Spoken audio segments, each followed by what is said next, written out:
Praise దలాడండి. అందరికీ వందనాలు. మనం ఈరోజు మత్తయి సువార్త 27వ అధ్యాయము 46వ వచనం ధ్యానించుకుందాము. ఇంచుమించు 3 గంటలప్పుడు యేసు ఏలీ ఏలీ లామా సబక్తాని బిగ్గరగా కేక వేసెను. ఆ మాటకు నా దేవా నన్ను ఎందుకు చేయి విడిస్తావని అర్థము. మనము సిలువలో పలికిన 4వ వాక్యము ధ్యానించుకుందాం ఈరోజు. అయితే యేసయ్య ఏలీ ఏలీ లామా సబక్తా అని బిగ్గరగా కేక వేయడం జరిగింది. అంటే ప్రభువా నా దేవా నన్ను ఎందుకు చేయి విడిచితివి అని చెప్పడం జరిగింది. అయితే ప్రియ బిడ్డలారా, మన దేవుడు 3 వాక్యాలు చెప్పేంత వరకు దేవుడు తోడుగా ఉండు కానీ 4వ వాక్యానికి వచ్చేసరికి దేవుడు చెయ్యి విడవడం జరిగింది. అంటే మన పాపముల నిమిత్తము మరి సిలువలో మరణం పొందుతున్నాడు కాబట్టి ఆ పాప భారం విషయంలో దేవుడు చెయ్యి విడిచిపెట్టడం జరిగింది. అలాగే మరి దేవుడు కూడా మరి మన జీవితంలో కూడా దేవుడు ఎప్పుడు చేయి విడిచిపెడతాడంటే ప్రతి నిమిషము ప్రతి నిత్యము మనకు తోడుగా ఉంటాడు. కానీ ఆజ్ఞ అతిక్రమించినప్పుడు మరి మనం పాపము అంటే ఏమిటంటే ఆజ్ఞను అతిక్రమించడమే పాపము. మరి ఆదాము అవ్వలు ఆజ్ఞ అతిక్రమించిన పాపంలో పడినప్పుడు దేవుడు వాళ్ళని ఏదైనా నుంచి తోసివేయడం జరిగింది. అలాగే మరి ఇంకా బైబిల్ గ్రంథంలో చూసుకుంటే సమూయేలు గ్రంథంలో మనము సమూయేలు గ్రంథము 1 సమూయేలు గ్రంథం 28వ అధ్యాయము 16వ వచనము.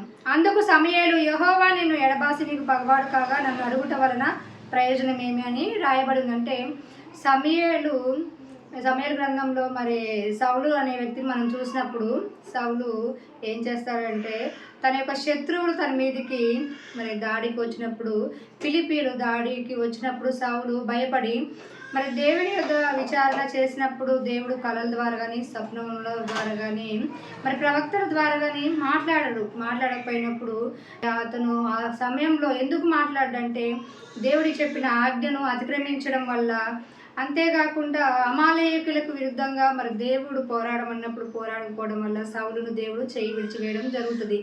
ఆ సమయంలో సౌలు మరి దేవుడు చేయి విడిచినప్పుడు దేవుడు కృపకై వేడుకోకుండా ఏమవుతుందంటే భ్రష్టత్వంతోకి వెళ్ళిపోవడం వల్ల మరి అతను భ్రష్టత్వంలోకి మరి దేవుడికి వ్యతిరేకమంగా వెళ్ళడం వల్ల మరి దేవుడు ఏం సమయాల ద్వారా బయలుపరుస్తాడు. ఏమని బయలుపరుస్తాడంటే దేవుడు నీ చెయ్యి విడిచి నీకు పగవాడు కాగా మరి ఎవరు ఏమి చేయలేవరు, దేవుడు తన చిత్తానుసారంగా జరిగిస్తాడు. మరి నీ యొద్ద నుంచి నీ రాజ్యం తీసివేసి నీ పొరుగువాడిని దావీదుకి ఇవ్వడం జరుగుతుందని ఉంది. మరి ప్రియ దేవుడి బిడ్డలారా, సౌలు మరి దేవుడి చేత అభిషేకించబడిన వ్యక్తి అయినప్పటికీ దేవుడు ఆజ్ఞను అతిక్రమించడం వల్ల ఏమైతే దేవుడు చెయ్యి విడిచివేయడం జరుగుతుంది. మనం కూడా మన జీవితంలో మరి పాపంలో ఉన్నప్పుడు దేవుడు మన చెయ్యి విడిచి పెడతాడు. కానీ ఏ క్షణంలో కూడా దేవుడు చెయ్యి విడిచిపెట్టడు. ఆజ్ఞను మనం అతిక్రమించినప్పుడు చెయ్యి విడిచిపెట్టడం జరుగుతుంది.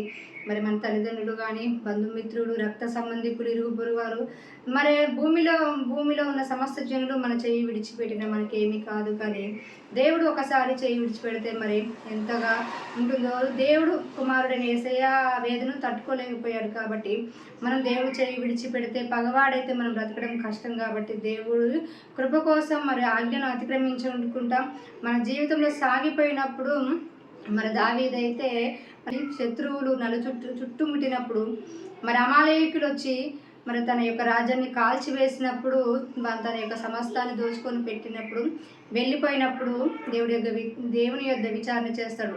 విచారణ చేస్తే దేవుడు వెళ్ళు తరుము నేను నీకు అప్పగిస్తానని చెప్పడం జరుగుతుంది. దేవుడి బిడ్డరా, మరి దావీదు అయితే దేవుని యొద్ద విచారించి ఏం చేస్తాడంటే తను పోగొట్టుకున్న సమస్తాన్ని పొందుకోవడం జరుగుతుంది. దావీదులాగా మనం దేవుని యొక్క ఆజ్ఞలకు లోబడి దావీదులాగా మనము మరి మన జీవితంలో కూడా మరి దావీదైతే మరి తన యొక్క భార్యలు వాళ్ళందరూ పట్టుకొని చెరపట్టకు వెళ్ళినప్పుడు చుట్టూ ఉన్న వాళ్ళు అంటారు కదా, దావీదు మీద కోపం తెచ్చుకొని మరి ఈ వ్యక్తిని చంపుదాం రా అని అనడం జరుగుతుంది. మరి లోకంలో ఉన్న మనుషులు మనల్ని ద్వేషించడానికి లోకంలో ఉన్న మనుషులు మనల్ని ద్వేషించడానికి మనల్ని ఇబ్బంది పెట్టడానికి ప్రత్యేకమైన కారణాలు ఏమీ ఉండవు. దావీదు అక్కడ చేసిన కారణం ఏమీ లేదు. వాళ్ళ పక్కన నిల్చొని ఉండడం వల్లనే మరి వాళ్ళకి వచ్చిన శ్రమను బట్టి దావీదును ద్వేషించడం జరిగింది. అలాగే మన జనములైతే మరి దావీదును ఒకప్పుడు పొగిడారు. ఏమని? దావీదుకు 10,000 కొలది అని సౌలుకు 1000 కొలది అని పొగిడారు. కానీ ఇప్పుడు రాళ్ళు రువి చంపుదమురా అన్నంతగా కోప్పడుతున్నారు. మనుషులు ఏ క్షణంలో ఎలాగ మారుతారో మరి తెలియదు. పొగిడే వాళ్ళే ద్వేషిస్తారు, దూషిస్తారు. కాబట్టి మనుషుల వైపు మనం కాకుండా దేవుడు మన చెయ్యి విడిచిపెట్టకుండా ఉండే విధంగా దేవుడి కృపకై మనం మొరపెట్టుకుని దేవుని యొక్క ఆజ్ఞలకు లోబడి ప్రభు చెప్పిన మాట చిత్తానుసారంగా మనం ముందుకు వెళ్ళినప్పుడు ఆయన మన కృప తోడుగా ఉంటుంది. ఆ నిత్య రాజ్యంలో మనం వారసులు అవుతాము. మరి ఈ వాక్యాన్ని మీ వినికుల్లో దీవించబడాలని యేసయ్య నామంలో అడిగి వేడుకుంటున్నాను. ఆమేన్.